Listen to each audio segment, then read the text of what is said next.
Olá, pessoal, boa noite.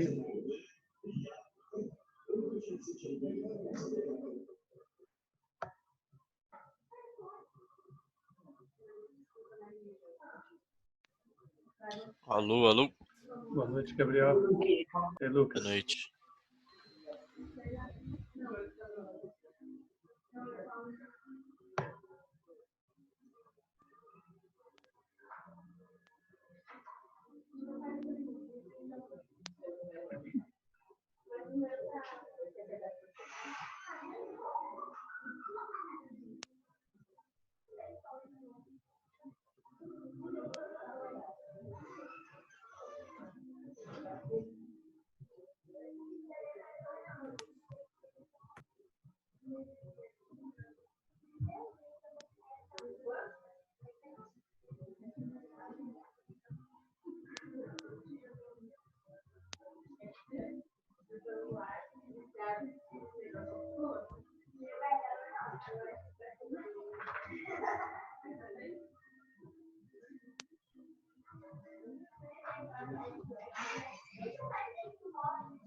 E aí, tudo bem com vocês?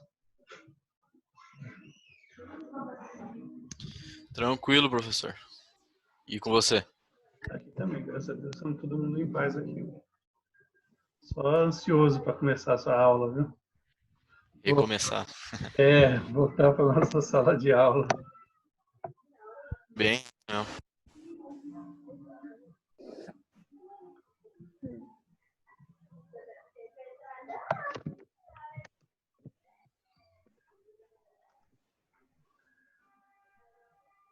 O pessoal já está entrando aí mais gente, né? Já estamos com 2 minutos aqui, que o Zoom, né, que eu estava falando lá, o Zoom ele pausa, né? Ele vai chegar no momento que ele vai cortar a nossa aula, né? A gente tem um tempo limitado aí. 30 minutos, né? 45? Faixa de 40, 45 minutos eles cortam, né? Ele teria que reiniciar outro link, né, se quisesse continuar a aula, né?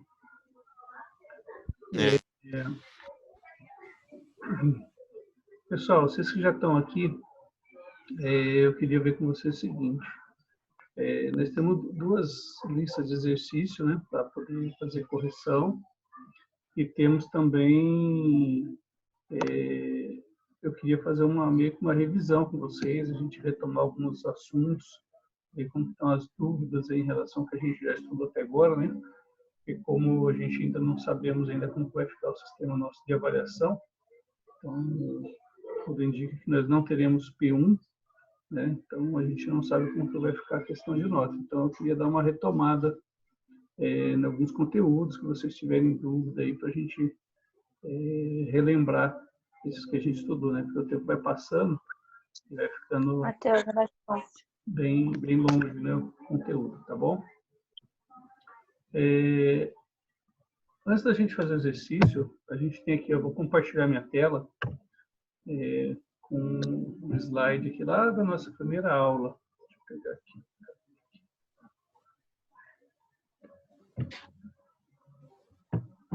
Acho que já está compartilhando, né?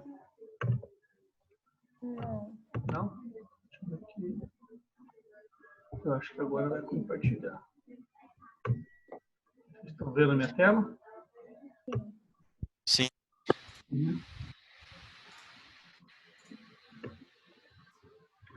Então aqui, ó, eu vou dar uma passadinha rapidinha nesses conteúdos que a gente estudou lá no começo do semestre, né?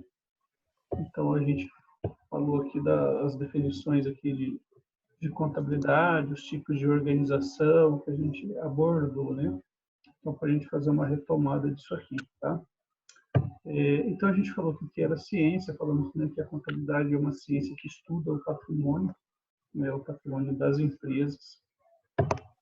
E aí a gente falou dos vários tipos de organizações. Então, a gente falou das organizações não personificadas, onde elas são representadas principalmente pela sociedade em comum, sociedades de fato, são aquelas sociedades que não têm registro. A gente até falou no exemplo do carrinho de cachorro quente e tal, né?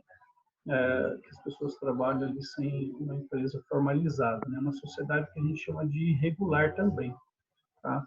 Aí nós temos a sociedade de conta de participação, que é um tipo societário também não personificado, em que ela tem como característica, né, sempre tem que ter pelo menos um sócio ostensivo, ou seja, uma pessoa jurídica que tenha as suas atividades regulares, ou seja, esteja atuando no mercado, onde ela vai aparecer para os demais participantes no negócio, né? E aquele sócio participante ele não aparece, ele tem somente um contrato entre as partes para poder regular esse negócio. Essa sociedade, até alguns anos atrás, ela não tinha nenhum tipo de registro.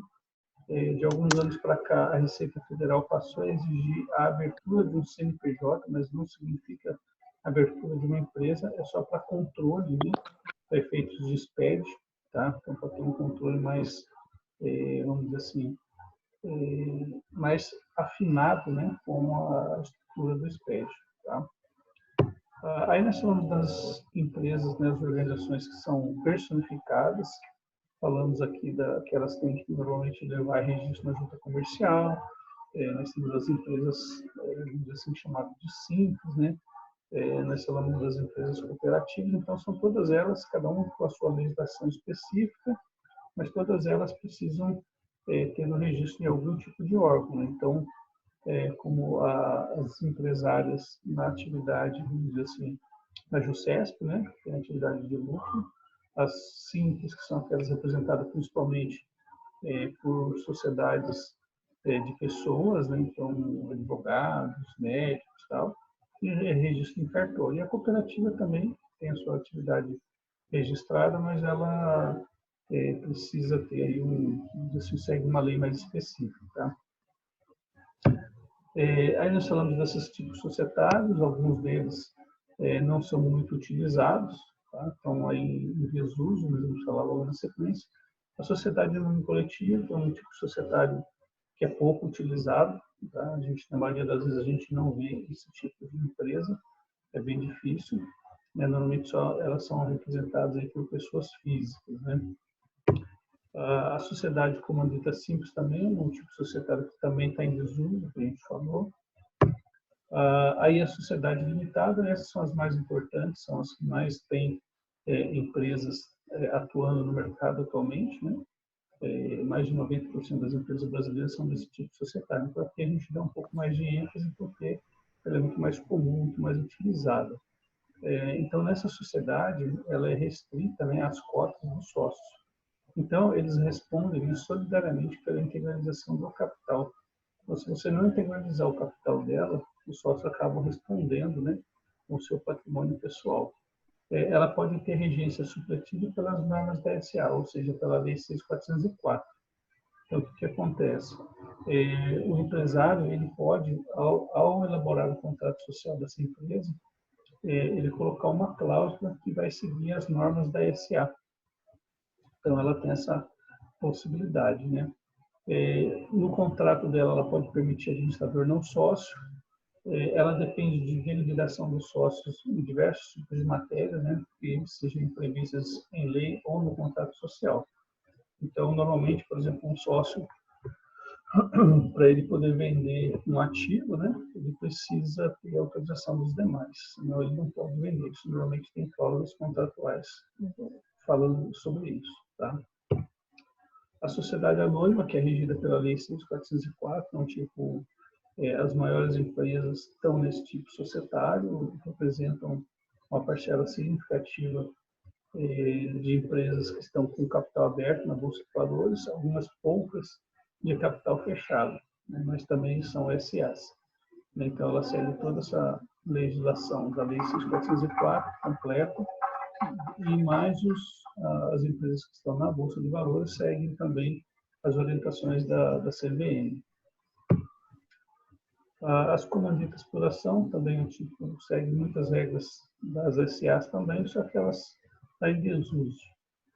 A sociedade simples normalmente é de capital intelectual, advogados, médicos, engenheiros, contadores, dentistas.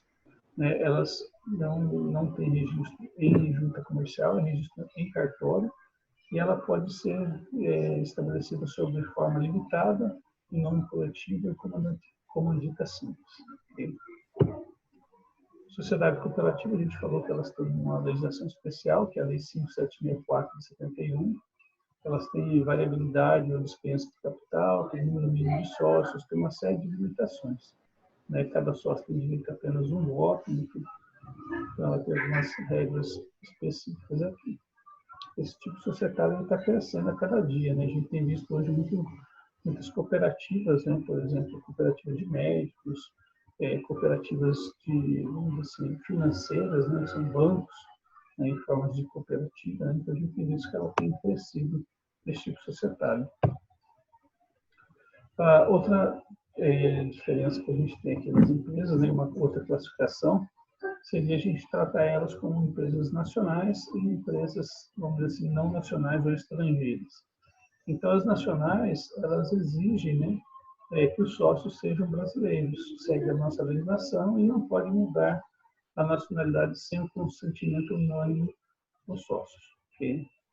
Já as estrangeiras, elas precisam de diversos tipos de autorização do governo, né, do Poder Executivo, para poder operar no país. Ela pode ter acionistas brasileiros, mas de acordo com os limites da legislação. Ela tem que ter instruir o seu pedido, né, com alguns documentos previamente, antes da abertura da empresa. Prova que, por exemplo, ela está regular no país de origem, que ela inteira o teor do contrato do estatuto social, a relação de membros, né, do Conselho de Administração, prova de nomeação de um representante no Brasil, que é ele que vai ficar responsável por guarda de documentos, todos os atos legais dentro do nosso país.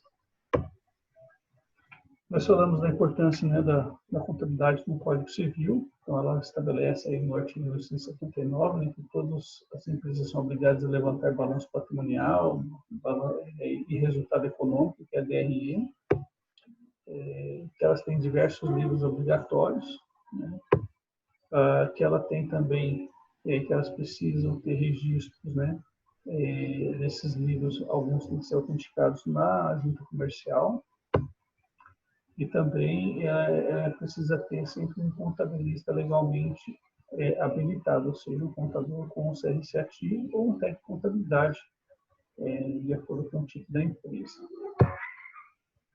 Ela tem que ter uma escrituração seguindo aqui no idioma nacional, moeda corrente, forma contábil, tem que ter ordem cronológica, dia, mês, ano, não pode ter intervalos em branco, entre linhas, rascunhos, né, borrões, rasuras, melhor dizendo. Então, ela tem que seguir toda uma norma. Isso aqui era um pouco mais rígido em relação à contabilidade quando ela era feita de forma manuscrita ou mecanizada, né, através de máquinas de escrever. Mas, atualmente, com o sistema eletrônico, já não tem mais esse tipo de problema. Né? Ok, tem que ser, no diário tem que ser lançado, né, os itens através de individualização, ou seja, cada documento, né, de forma direta ou através de reprodução, todas as operações precisam estar registradas e escrituradas no livro diário. Falamos que elas são obrigadas a levantar um balanço patrimonial, né, que exprime aí com clareza a fidelidade da situação patrimonial da empresa. Falamos também do resultado econômico, ou seja, a DRE, que tem que apresentar aí os lucros ou prejuízos, né, no período, através juntamente com o balanço patrimonial. Falamos aqui da ITG 2000, né, fala da escrituração contábil, que ela deve seguir aí os princípios da contabilidade. Falamos que tem que ter um plano de contas assim, detalhado, né, tem que ter uma estrutura detalhada dos lançamentos, de toda a escrituração contábil. Mostramos aqui uma estrutura de um plano de contas, né, tem que ter as contas sintéticas, as contas são analíticas, ou seja, aquelas que recebem a movimentação de débito e crédito, e as sintéticas são aquelas que só, vamos dizer assim, elas absorvem, né, os saldos do grupo. Então, por exemplo, aqui eu tenho o grupo disponível, então todas essas contas aqui, caixa, banco, aplicação de liquidez imediata, recebem movimentação, e aqui o disponível vai fazer a soma, né, do saldo dessas três contas, por exemplo, aqui. Tá? E o circulante, por exemplo, ele já somaria esse grupo todo o grupo 1, então a gente representando ali pelo disponível, por exemplo, nesse caso, pelos créditos de vendas aqui de imóveis, por exemplo. Tá? Nesse aqui. Pessoal, alguma dúvida até aqui? Tranquilo? Estou passando rápido, é só uma revisãozinha para a gente não esquecer o que a gente já estudou, porque já faz alguns meses já, né? Tem 2 meses praticamente que a gente viu isso. A gente só estamos retomando esse assunto, tá? Tá tranquilo. Beleza. Falamos das demonstrações contábeis, balanço patrimonial e DRE, que são as 2 principais demonstrações, ok? Falamos que uma das outras técnicas, né, da contabilidade é a análise de balanço, que a gente vai ter uma disciplina específica mais adiante, que nós vamos falar disso, onde a gente faz análise de índices, semelhante àquilo que a gente introduziu lá em Fundamentos de Contabilidade 1, né, onde a gente estudou ali um pouco dos índices econômicos, falamos um pouquinho de análise vertical e horizontal. Nessa disciplina de análise de balanço, a gente vai estudar isso um pouco mais detalhado. A auditoria também, a gente vai ter uma disciplina específica, né, de auditoria no final do curso, então, onde vocês vão aprender todas as técnicas aí de auditoria. Falamos aqui da Lei 6.404, o artigo 176, que fala quais são as demonstrações obrigatórias, sendo que o item 5 aqui, né, que é a DVA, ela é só para as companhias abertas, que são obrigadas a publicar essa demonstração. Falamos ainda aqui da TG 1000, né, revisão 1, que é a contabilidade para as pequenas e médias empresas. Então, elas precisam ter um conjunto completo de demonstrações contábeis, né, onde elas têm que levantar isso anualmente, né. As entidades de previdência complementar também tem uma legislação específica, tem normas específicas, como essa ITG 2001, e ela vai tratar mais específico desse tipo de atividade. E aí ele fala que, por exemplo, as demonstrações que esse tipo de entidade precisa apresentar, né, como balanço, a demonstração de mutação do ativo líquido, né, consolidado e por benefício, a demonstração de ativo líquido, demonstração de plano de gestão administrativa, né, consolidada e por plano de benefícios. Então, ela segue, né, uma outra norma, uma resolução específica, né?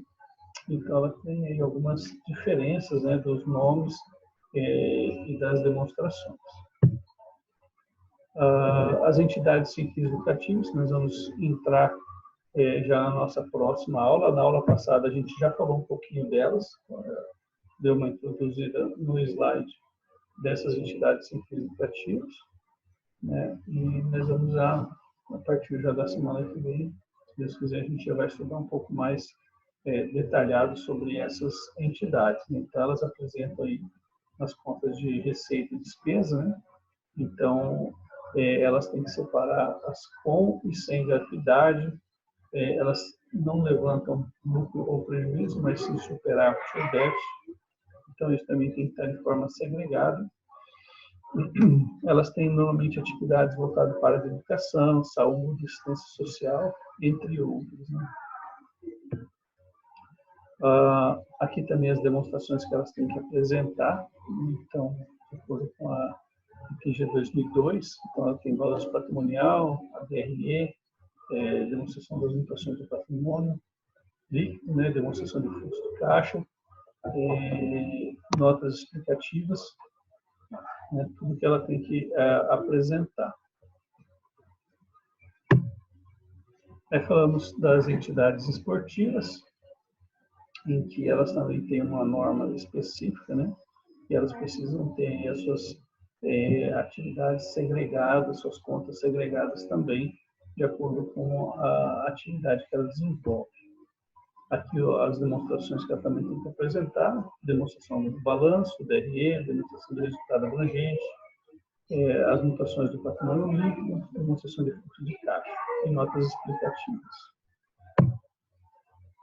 As cooperativas também, né, aí elas têm que fazer a sua contabilidade segregada, né, por ato cooperativo e ato não cooperativo, né, por atividade, por produto, por serviço. Então, a gente lembrou aqui, né, que o ato cooperativo é aquele ato que é executado, né, pelos próprios cooperados. Então, por exemplo, se a gente tem uma cooperativa de médico, então, o que é o ato cooperativo? É a consulta que o próprio médico fez, né, enquanto cooperado, né? E o ato não cooperativo são, por exemplo, exames, a venda, por exemplo, de medicamentos. Então, são atos não cooperados. Ela também tem que apresentar aí as suas demonstrações, ela tem nomenclaturas e terminologias específicas, né, para esse tipo de atividade. Aqui ainda, né, a norma nossa não prescreve a ordem ou o formato que deve ser utilizado na apresentação das contas no balanço patrimonial, mas ela especifica, né, nessa TG 26 que as demonstrações devem seguir a norma legal do país. Então, a norma legal é a Lei 6.404, ela que especifica, né, como que é a estrutura do balanço patrimonial. Bom, as entidades, né, elas devem sempre divulgar no seu balanço patrimonial ou em notas explicativas dicas adicionais àquelas apresentadas. Ou seja, além de eu ter lá a conta, eu tenho que fazer um detalhamento dessa conta. Então, de acordo com a minha atividade, eu preciso especificar melhor, né, uma subclassificação de forma que as pessoas possam compreender de forma mais adequada qual que é a nomenclatura daquelas contas e das suas subcontas. Aí a Lei 6.404, né, que a gente falou aqui, o parágrafo 2º, né, ele fala que a gente não pode ter contas com a expressão contas diversas, contas correntes, né, então as coisas precisam estar um pouco mais detalhadas e que pode, né, fazer agrupamento de saldos. A escrituração deve ser mantida em registro permanente, ou seja, não pode ser qualquer tipo de papel, né? Tem que ser bem conservado e adequado, né? O tempo de guarda desses documentos. E quando ele fala aqui, né, a estrutura na ITG 2000, como que deve ser, né? Lá em idioma moeda corrente, em forma contábil, a forma contábil é o débito e crédito que a gente conhece, né, onde a gente vai fazer a estruturação aí dos saldos devedores e dos saldos credores. Então está aqui, conforme eu estava explicando.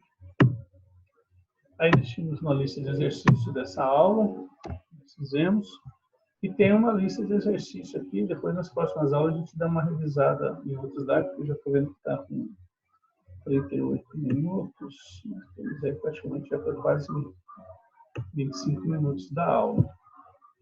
Até aqui tudo bem, pessoal? Alguém quer fazer alguma pergunta, alguma dúvida? Tranquilo.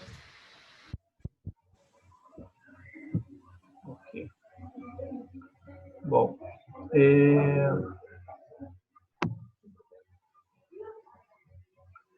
nós tínhamos uma lista de exercício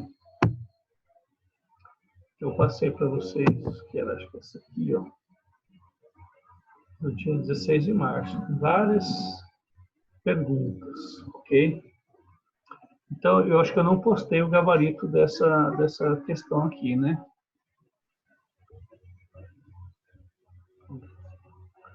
Então, o que acontece? Ó? Dentro desses exercícios,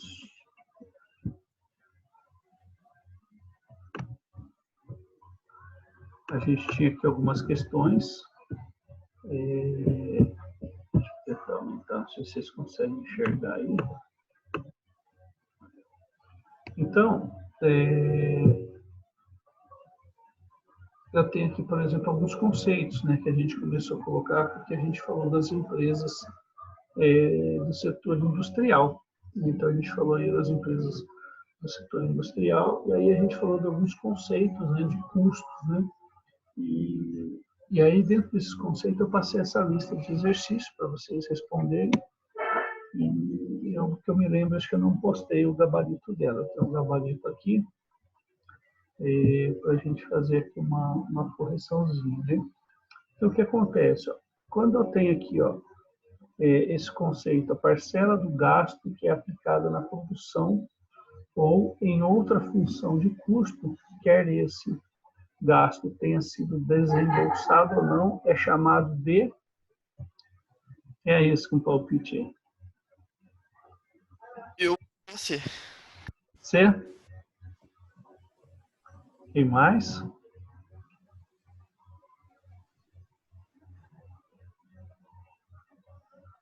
Ninguém?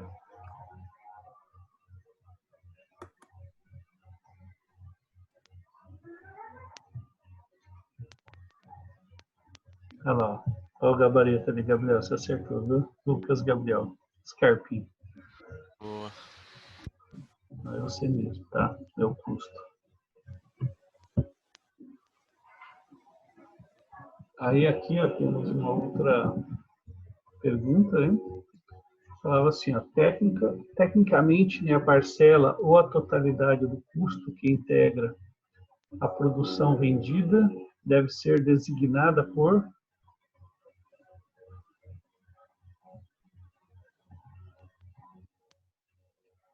Ninguém? Tentando achar o que eu mandei para falar o que eu coloquei. Ah, tá. Vou fazer, deixa eu ver se eu consigo aqui. Ó. Faz tempo que eu não faço. Vou tentar dividir aqui, ó. Um esquema assim da tela. De um jeito que no Word eu conseguia fazer isso melhor. Deixa eu ver se dá para dividir em tela. Nova janela.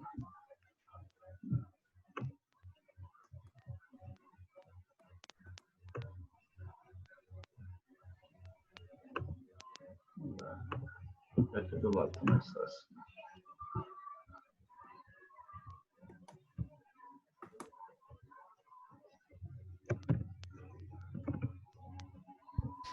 Segundo eu já errei já. Errou a segunda? Já. Eu também. Eu coloquei D. D? Então, aqui, ó. Opa. Não deu certo o que eu queria fazer aqui. Eu coloquei C. C. Então, aqui, ó, é a letra B. Nosso gabarito aqui, questão 2, é uma despesa. Por quê? Ele fala, né, que essa parcela ou a totalidade do custo, né, que integra a produção vendida, né, ela deve ser designada, que ele chama de despesa, isso, né? Então, é uma forma, essas definições aqui é de um livro, do autor de Contabilidade de Custo, que ele aborda dessa forma, né? Então, é uma forma um pouco diferente, né? Então, a gente vê que ele considera todo esse, vamos dizer assim, tanto essa parcela ou a totalidade do custo que integra a produção, né? A produção vendida. Então, é uma despesa. Então, quando você pensa numa visão global, né, na visão da empresa, para o empresário, tudo aquilo é um gasto que ele teve, uma despesa que ele teve. Né? Agora, aqui é o conceito da 3. Ó. Ele Nossa, fala... pior que essas atividades começa a confundir. Você começa a ler, você começa a confundir, aí você começa a comparar com o que você falou na 1 para ver se, nossa, mas será que aqui é isso? Será que é aquilo? Nossa, fiquei toda confusa. É assim Não, mesmo. esse autor é meio complicado mesmo. Ele usa umas nomenclaturas, né? Quando a gente chegar lá em quantidade de custo, a gente não vai abordar isso aqui mais, né? Dessa forma. A gente vai abordar uma outra... Eu mudei minhas respostas umas 500 vezes. Eu olhei assim e falei, nossa, é só umas perguntinhas rapidinho de fazer, né? Quando eu fui ver, eu falei, nossa, vou demorar mais tempo que eu imaginava, porque começava a confundir tudo. É. Olha a terceira. Ó. O pagamento de parte ou do total adquirido, elaborado ou comercializado, é denominado do quê? Receita, despesa, preço ou desembolso? D. D. Desembolso? Então tá aqui, ó, letra D, desembolso, acertou. Tá. Então, quer dizer, aquele recurso, né, como ele falou em pagamento, é que está saindo, né? O recurso da empresa, então, é o desembolso. Vamos ver mais aqui.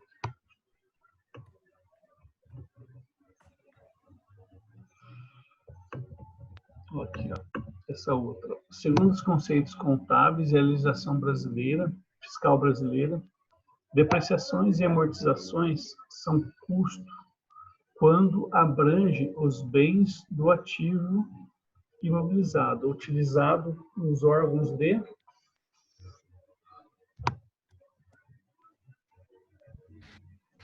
Bom, eu não sei se está certo não, mas eu coloquei assim.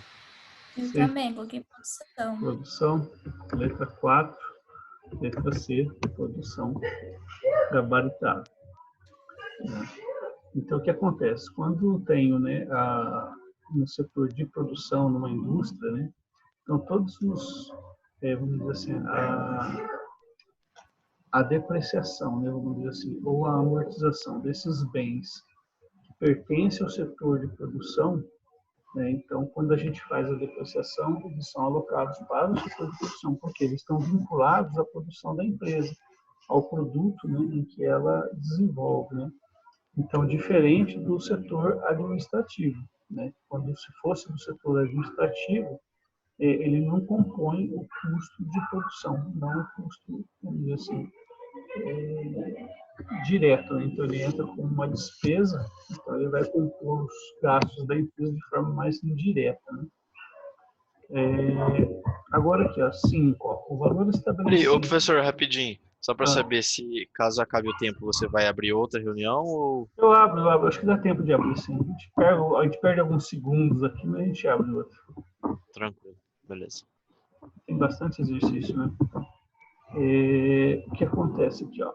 Ele fala assim, ó, o valor estabelecido, né, para efetuar a transferência da propriedade de um bem que será aplicado na elaboração de outros bens ou serviços, pela ótica do vendedor. Então, na ótica do vendedor, quando eu estou, né, fazendo isso, eu estou transferindo essa propriedade desses bens. Como que eu classifico isso? Preço, custo, gasto ou desembolso? Eu coloquei custo, porque ele fala que vai elaborar outro... o quê? Vai aplicar na elaboração de outros bens e serviços. Uhum. Então, esse aqui, mas eu ó, não sei se é verdade, não. ele considera a letra A, né, que é o preço. Então, na visão de quem está vendendo, ou seja, eu estou vendendo, tá. eu estou vendendo um produto, né? Então, eu estou transferindo a propriedade de um bem. Então, ou seja, eu estou transferindo a propriedade de alguma coisa que esse bem que eu estou vendendo, então, ele vai ser aplicado ou na elaboração de um outro bem ou serviço. Sim, mas se fosse pela ótica do comprador, seria o custo. É isso aí seria custo. Acho que tem a pergunta mais aqui embaixo, ó. Inversa. Ó, isso, na 6, ó, letra B, custo, tá vendo? Então, por quê? Quem compra, para ele, é o custo. Para quem vende, é preço. Certo. Tá? Então, é o inverso. Essas duas estão amarradas uma na outra.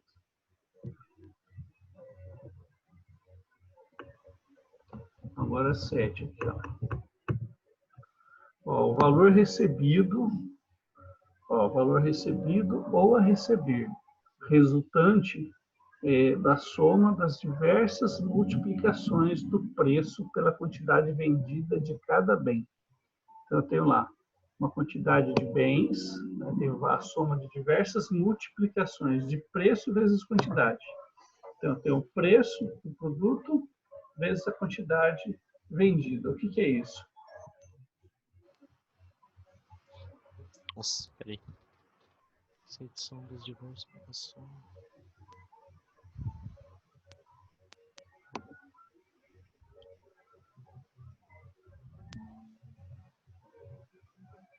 Eu coloquei receita. Eu também.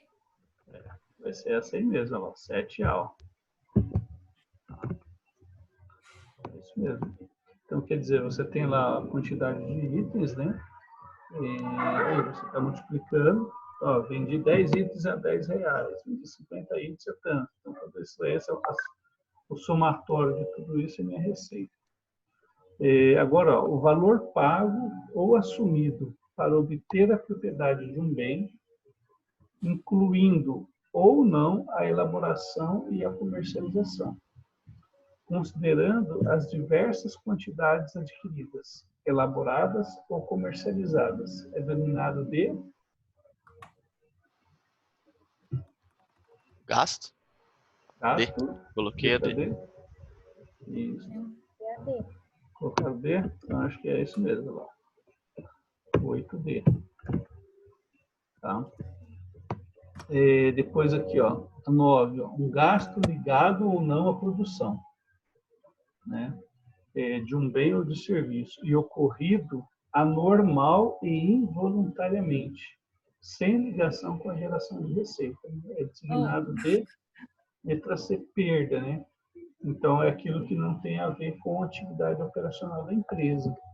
Então, eu gosto sempre de um exemplo que eu vi isso acontecendo um dia, e eu gosto de sempre falar desse exemplo, né?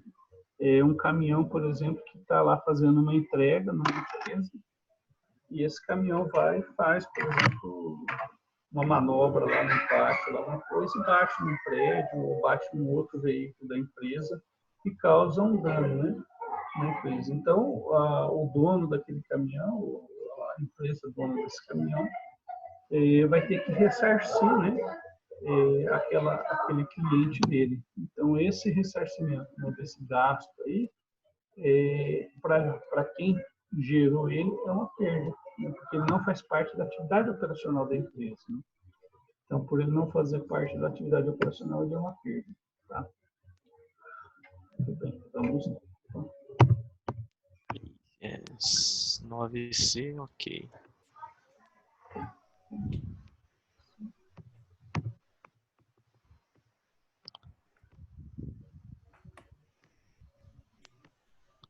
É isso, né? Se o gasto referido no exercício anterior for voluntário e normal, ou seja, não foi um acidente, né? Porém, ele desligado das atividades para as quais a empresa foi criada. A resposta seria o quê? Doação. Coloquei despesa. Despesa. Letra D. Doação não é. Doação é quando você passa um bem, né, seja em dinheiro ou um próprio bem, para uma outra pessoa, né, distinto da pessoa jurídica que está fazendo. Então, pode ter doação para uma empresa, posso ter doação para uma entidade. Então, muitas, por exemplo, a gente vê muito aqui, na época de festa junina, igrejas, por exemplo, vão em supermercados, pedir doações para fazer uma atividade lá, né? Então, aquilo sim é uma doação. Tá? Agora, aqui... Professor, Oi. E no caso do exercício, se fosse relacionado à doação, como que ele estaria falando, tipo, para relacionar essa doação, tipo, essa entrega do capital de maneira que você doou ele, entendeu? Tá. Então, seria, por exemplo, se eu tenho Vamos pensar que eu sou um supermercado, ok? Aí vem um pessoal aqui da Associação de Moradores do Bairro e pede aqui, fala, olha, nós vamos fazer uma festinha aqui para o Dia das Crianças. Vocês podem doar aqui salsicha? Né? Então, eu pego aquela salsicha que eu tenho lá, eu pego um pão e faço uma doação para aquela entidade. Tipo, poderia ser assim, tipo, gasto referido a uma ajuda social, alguma coisa assim. Isso. Você pode classificar como uma ação social desenvolvida pela empresa, tá? Voltada para a comunidade. Né?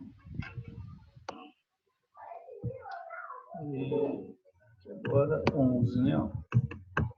Ó, valor da matéria-prima excedente que não integra o produto final, sendo, porém, consumida normalmente em função das características do processo produtivo. É denominada do quê? Eu coloquei B de custo. Custo. Mais alguém colocou diferente, alguma coisa? Eu coloquei perda, mas eu tô errando tudo, então nem sei. Olha lá, 11, letra B. É o custo. Por quê? Ele faz parte do processo produtivo. Vamos imaginar que eu esteja... Vamos pegar aqui, por exemplo, vou pegar uma folha aqui de papel. Okay? Então, eu vou usar essa folha de papel para fazer, por exemplo, uma determinada material com ele. E aí, na hora que eu vou fazer o processo, eu preciso, por exemplo, sobra uma rebarba, uma tira desse papel. Então, Foi o que você falou daquele. Você citou um exemplo disso aí com pedaços de. Aparo de metal, né? Isso. Você citou um exemplo desse. Na carteira, né? A gente, por exemplo, estou fazendo Isso. ali o tampo da carteira escolar, né? Vou fazer o corte. Madeira. Isso. Então, eu vou usar, por exemplo, essa folha aqui. Então, esse pedacinho aqui sobrou. Né? Eu vou fazer um corte e vai sobrar. Então, esse pedaço que sobrou é uma para. Né? Ele faz parte do processo. Eu não consigo tirar, por exemplo, fazer uma tampa de uma carteira, ou cortar, né? Quando, por exemplo, você faz a editora vai fazer, por exemplo, vai fazer um livro, então ela vai fazer o acabamento, então vai sobrar na hora que ela faz o corte lá. Não sei se algum de vocês já viram, né, um processo gráfico, né? Ali no processo gráfico as folhas são maiores, né? Aí ela tem uma área de corte, né? Então ele sempre pega uma parte central da folha, né?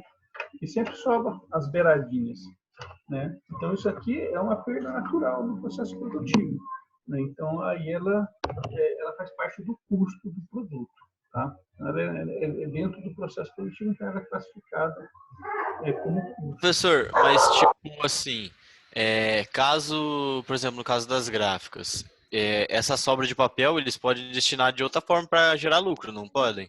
Então, normalmente, eles acabam vendendo essas aparas de papel, entendeu? Eles podem vender. Então, aí ele entra como uma receita, essa venda desse material. Entendeu? Então, ele classificou lá como custo, né? Então, ele deduziu o preço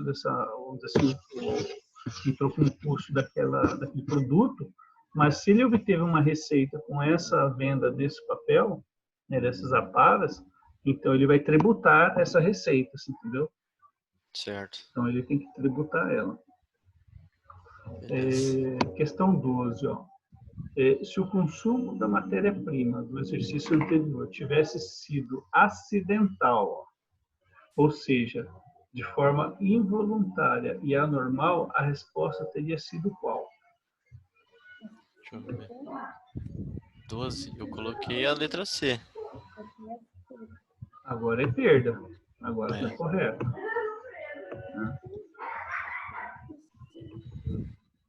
Agora vamos para 13.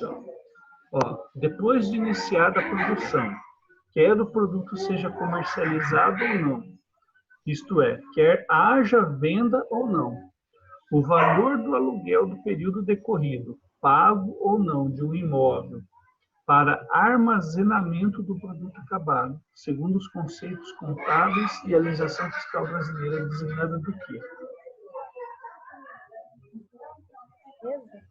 Despesa.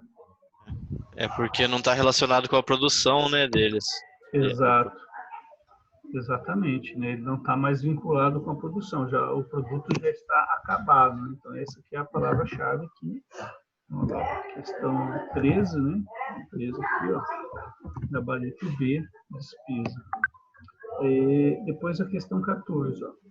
O valor monetário despendido, né, pela empresa, que pode ser aplicado ou não na produção de bens e serviços, e que pode compor o resultado ou permanecer no patrimônio, é denominado do quê?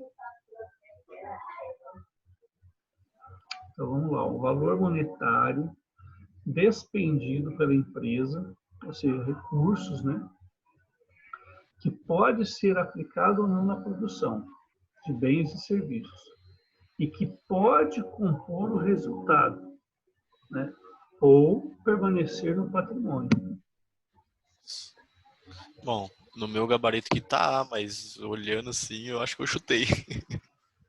Não, aqui eu acho que você acertou. Vai ser 14A. 14A. É um gasto. O gasto, a gente utiliza o termo gasto de forma mais genérica, né? Então, todo o que a empresa tem, vamos dizer assim, os desembolsos que essa empresa tem, né? Então, são valores que vão ser despendidos da empresa.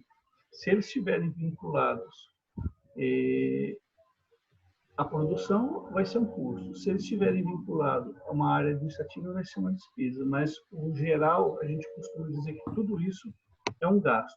Tá? Então, é a forma mais ampla, né? Certo. Vamos aqui. Ele não especificou.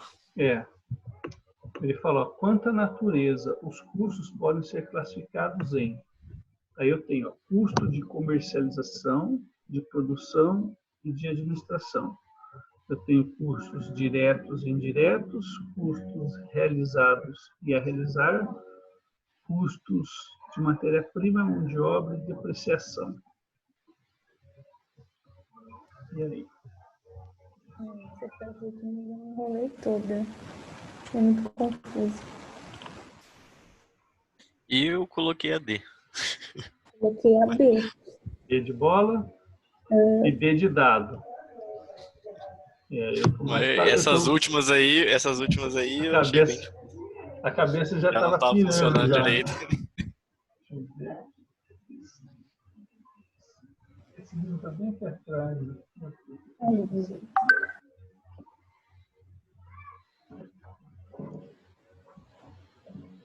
Ó, esse livro que eu passei esse exercício para vocês, é esse aqui. Esse danado aqui, ó. Vou colocar mais perto aqui, ó.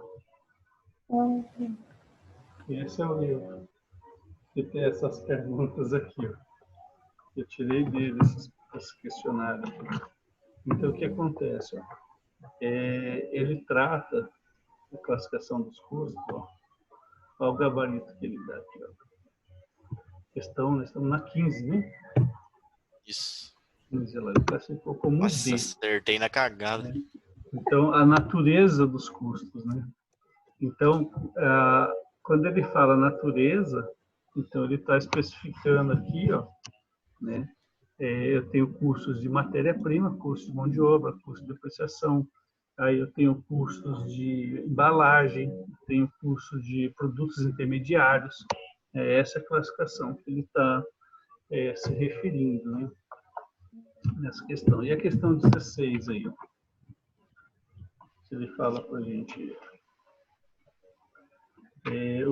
o custo administrativo, ó, os custos administrativos e de administração e os de produção pertencem à classificação quanto à natureza. Quanto à natureza, a função, a formação ou a contabilização.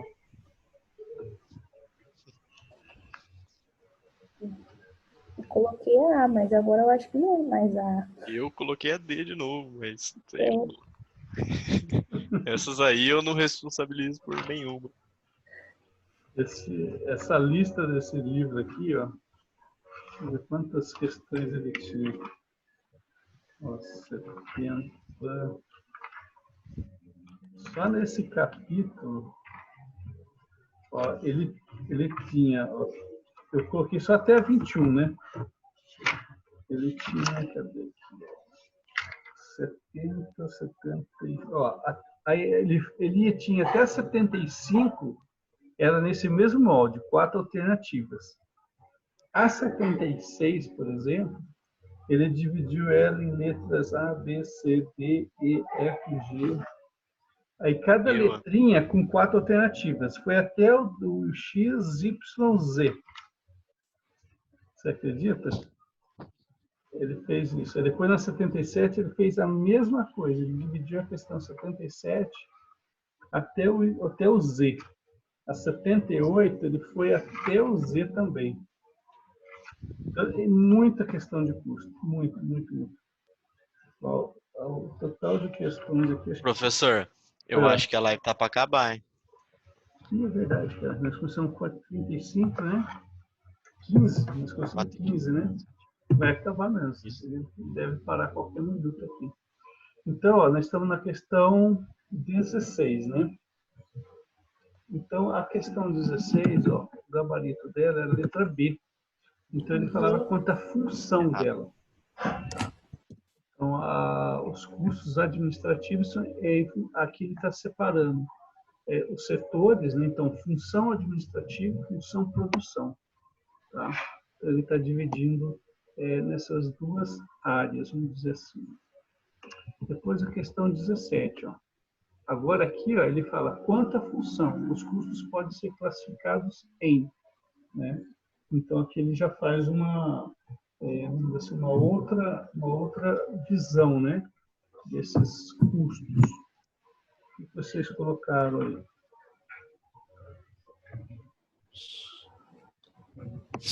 Agora é função. Né? É bem parecida com aquela da matéria-prima lá em cima, só que agora ó, é a letra A. Né? Então ele entra aqui na função de comercialização, na função de produção e na função de administração. Né? Então ele seria a letra A. Errei. Tá? Agora a questão 18, né? Questão 18, ele fala quanto à contabilização, né? Os custos podem classificar-se em. Então, quais são as classificações dos custos, né? Então, eu contabilizo ele, né? Então, quanto à contabilização, eu vou contabilizar ele como? De administração, de comercialização, de produção. Eu coloquei realizados e a realizar. Realizados e a realizar, diretos e indiretos, fixos e variáveis. É a letra B, realizados e a realizar. Então, os custos... Diga, Bárbara.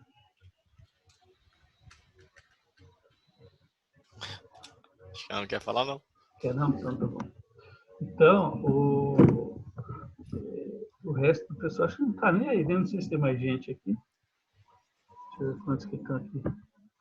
Professor, eu estou aqui, mas eu estou procurando a minha atividade. Eu não achei ela aqui, não. Boa noite. Tem bastante gente aqui, só está o Gabriel e a Bárbara participando da aula. Né? O resto está tudo calado. Dá falta para tudo treinar, né? Na verdade, eu entrei agora. Cheguei atrasado. Dá falta para todo mundo desse jeito, né? Eu também, professor. Estou aqui. Tá bom. Vamos participar. Então, exatamente. Pontinho de participação aqui, ó. Isso aí, tô precisando. Professor, vou responder agora, porque eu perdi meu arquivo aqui. Então, vamos lá. Ó. A aula tá para acabar, pessoal, mas aí eu reabro o link, tá? Às vezes ele deixa a gente passar uns minutinhos aqui. Vamos ver. Depois você vai passar o gabarito? Eu vou postar o gabarito lá. Questão, agora estamos na 19, né? Então ele fala, ó, os custos realizados e os custos a realizar. Você vê que ele vincula sempre com a questão anterior, né? Pertence à classificação quanto a... Agora é o de contabilização, né? Isso. Eu coloquei isso. Ele amarrou uma questão para outra. Né? Tá bem... É o inverso, né? Tá bem fácil, né? Agora, 19 é a letra C. Tá? Agora a questão 20. Né? Ele fala assim, ó, os custos diretos e os custos indiretos pertencem à classificação, né, quanto a natureza, contabilização, apuração ou objeto de custeio, formação ou para tomada de decisão.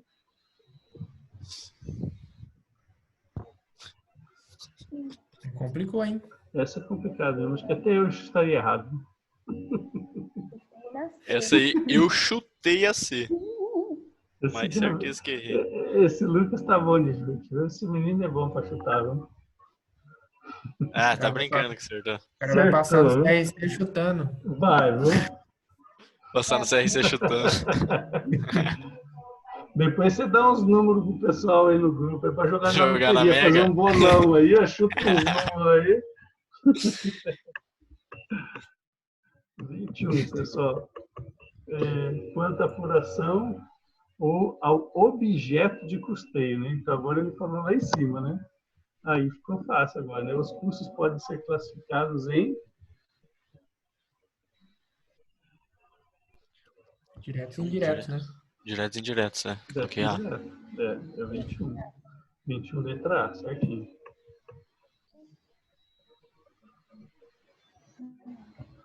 Acabou, tá vendo? essas questões. Na realidade, aqui a lista de exercícios aqui do livro é enorme. Tinha mais de 100 questões. E tinha questões aqui divididas em 23, 27 exercícios aqui. Tá bom? Então, acho que deu tempo aqui, não vai Professor, acabar.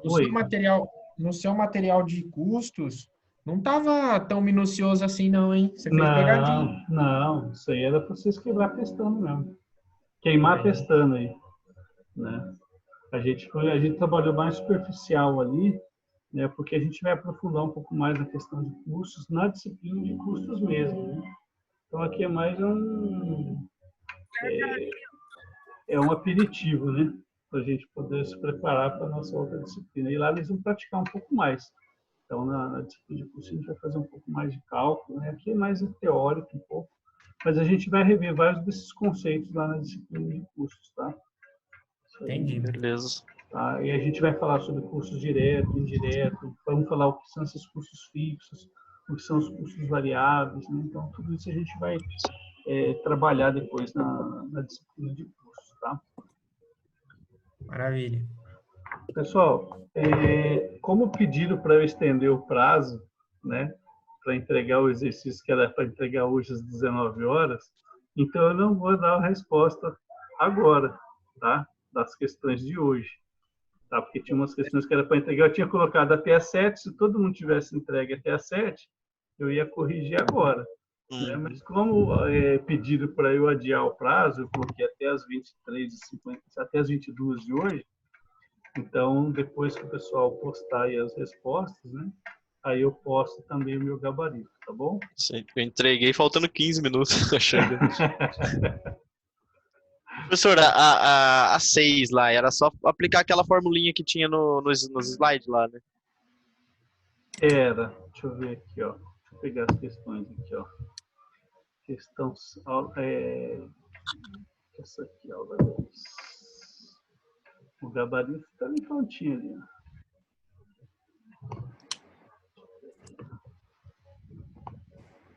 Você podia abrir errado o gabarito aí sem querer. Vê que coisa, né? Podia escapulir, né? Essa aqui é só fazer aquilo ali, ó. Essa aqui é super fácil, isso aqui, ó. Tem fórmula aí? Não, eu não fiz fórmula não, hein? Tem uma formulazinha. Você calcular Tem. o preço de cobrança, lá tá no slide, tem a resolução disso. Tá no slide 8 ou no 9? Na aula 8 ou 9? Deixa eu ver Não aqui, lembro. ó. Nossa, agora que eu fiz. Deixa eu ver. Ô, professor, você vai disponibilizar a correção dessas... Esse de hoje aqui que eu acabei de fazer, eu coloco já. Ah, tá. Já É coloco isso já. aí. Agora, o que é da postagem de hoje, aí eu coloco na aula que vem. Eu coloco mais tarde. O de hoje você vai abrir só pra gente Tá ainda. Essa aqui, né? Não era isso aqui. Essas aí, né? Essa é a segunda parte, né? É. Essa é a B. Isso aqui acho que estava nisso aqui. Nessa última aula aqui. Acho que era aquele Isso, lá é nesse mesmo. aqui, ó. É nesse aqui, Esse ó. aí. É nesse aqui, ó. Tá vendo? Aqui vem a formação do preço, ó. Aham. Você vem calculando ele pedaço por pedaço, ó. Desde da remuneração dele, né? Do prolabore do empresário, né? Vai fazendo a divisão até chegar aqui no preço final. Mas no do exercício, no caso, você usa só da parte da tributação, né? Só a parte Da da tributação É, e você da margem. da margem de a margem de Só barganha somou lá. a tributação primeiro e depois somou a tributação mais a margem. Isso. É só uma Isso, etapa aqui, ó. exatamente. É só um pedacinho, só dois. Quer ver? Cadê? Pra baixo. É isso aí. Esse aqui, ó. Não. Isso aí mostra que, tipo, esse resultado O final valor, seria o é. resultado que dá no enunciado, né? É que esse aí tá com mais Mais itens, né? exemplos aqui, né? É. Mas é isso aqui. Mas a gente fez um na lousa, né? Acho que não sei se tinha um outro slide com isso aqui. Que dava esse exemplo aqui, que a gente colocaria eu lembro que eu passei para vocês que a margem de negociação também, A negociação tá na letra F, acho. Aqui a tributação. Aí, aqui, ó. A gente fez aqui a tributação, né? E aqui a margem de negociação. É isso aqui, ó. Esses dois últimos aqui, ó. Tá. Para resolver essa questão ali. Aí vocês têm até as 22 para postar aí. E, pessoal, fiquem atentos com as tarefas, porque a gente está considerando, os professores estão considerando a presença pela entrega das tarefas. A gente está dando uma semana de prazo para entregar as tarefas. Então, se entregar a tarefa com atraso, a gente vai descontar da nota do quiz, né? E pode ficar com falta na disciplina, tá? Então, fique atento com isso aí. A instrução que a coordenadoria pedagógica passou para a gente é nesse sentido. Então, a gente ampliou o prazo, né, de entrega. Normalmente, a gente fazia as tarefas, entregava antes da aula, para a gente estar deixando uma semana depois. Tá bom? Professor, Oi. você vai conseguir consultar, né? Se tem tarefa pendente ou não? Se ficou? Eu consigo ver, dá para me tirar um relatório aqui sim, você entendeu? De todo mundo que fez. O que eu vou fazer, né? Eu até fiquei de fazer uma...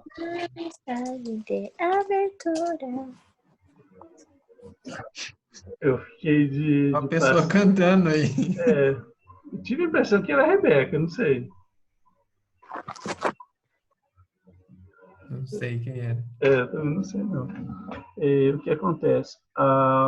Eu vou fazer o lançamento das frequências, eu vou atualizar as frequências, e aí com base nas atividades entregues, tá? Essa semana, pessoal, a instituição vai tomar alguma decisão. Não sei se vocês estão acompanhando na mídia, né?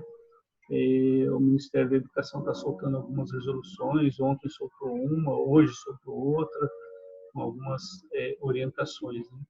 Então, a instituição vai tomar alguma decisão essa semana e a gente vai comunicar a vocês, provavelmente no final da semana ou no começo da semana que vem, de como que vai ficar, porque a gente tem, de acordo com o que a gente passou no último comunicado, né, nossas aulas retornariam no dia 23, né, logo após o recesso, que a gente vai ter o recesso agora do feriado, né, 21.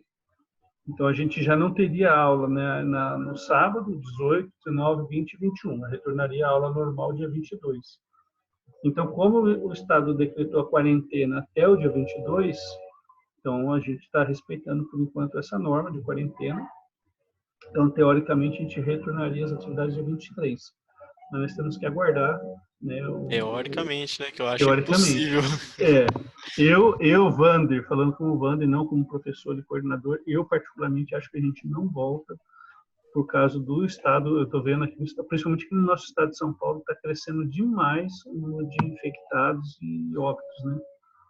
Graças a Deus, na nossa cidade, aqui em Bauru, só tivemos um até agora, confirmado, mas tem aí, não sei, eu não via, eu acompanho aqui toda hora que cadê aqui Bauru? Aqui, tá. Tá aqui, ó. Não sei Acho se que são 18 confirmados aqui. 13. Então, esse aqui era o que estava. Deixa eu atualizar se saiu o boletim de dia 13. Ainda não atualizaram o site ainda. Mas aqui você está falando de óbito ou de casos? Então, casos confirmados tem 13 e óbito tem 1 em Bauru. Nossa senhora, em Bauru, que tem quantos mil habitantes? Aqui na minha cidade tem 15 confirmados, tem 45 mil habitantes. Então, eu recebi um do dia 13 aqui no grupo, que eu faço parte, são 18 confirmados. Já aumentou para 18? Teve algum óbito a mais ou não? Não, um óbito só e 88 descartados e 216 aguardando resultado. Então, tem muita gente ainda aguardando resultado e muitos óbitos para confirmar ainda, né? Então realmente é uma situação bem complicada. Então, eu acho, principalmente o que está acontecendo nas cidades da região, né? Então, por exemplo, Pederneiras, até aqui também não tinha nada, estava bem tranquilo lá, você entendeu? Só que acontece, eles estão... as informações, elas vão acontecendo, então, às vezes, uma cidade pode estar diminuindo e a outra está aumentando, você entendeu? Como começou em São Paulo, ó, por exemplo, aqui é Pederneiras, ó, tem 4 suspeitos em isolamento, 3 em internação, 8 descartados. Não tem nenhum confirmado, nenhum óbito, né? Então, o que acontece? Mas aumentando os casos, né? suspeitos. Então, o que acontece? Às vezes, Bauru, daqui um mês, 2, vai estar diminuindo e alguma cidade aqui da nossa região pode estar aumentando. Então, por isso que eu acho que vai ser meio complicado a gente retornar, né? Mas vamos aguardar, né, as orientações tanto do MEC, né, como da própria instituição, que até o final da semana, no começo da semana, a gente deve receber aí orientação. Tá bom, pessoal? Beleza. Vamos torcer para que a gente não tenha nenhuma complicação com nenhum de nós, né? Que a gente possa todos voltarmos aqui assim que retornar essas aulas, de uma forma ou de outra aí. E aí a gente está todo mundo bem, né? Tá bom? E aí a gente continua assim, ó, na próxima aula, vamos fazer assim, nesse esquema, talvez online, ou talvez eu grave novamente, coloque lá para vocês, né, uma videoaula gravada, e aí a gente vai tirando as dúvidas. Vocês podem me chamar no WhatsApp, né? Pode tirar dúvidas comigo, não tem problema nenhum, tá bom? Eu estou sempre à disposição de vocês aqui, tá ok, pessoal? Tranquilo, professor. Então vamos encerrar por aqui. Obrigado pela participação de vocês. Boa noite e boa semana para todo mundo, tá bom? Um abraço. Boa noite. Boa noite. Tchau, Boa tchau. noite. Tchau, tchau. Tchau, obrigado. Eu vou postar esse slide, essa gravação lá depois no portal, tá? No link lá do YouTube. Beleza. E não esquece de curtir lá e marcar o sininho lá, hein? Compartilhar. Virar youtuber. Coitadinho. Você tá monetizando os vídeos, né? Então, mas tá longe disso ainda. Né? Tá que já uns 1.000 seguidores, dá 2.000, quem sabe, né? Mas beleza. Valeu. Um abraço, pessoal. Tchau, tchau. Professor, boa noite. Obrigado. Boa noite.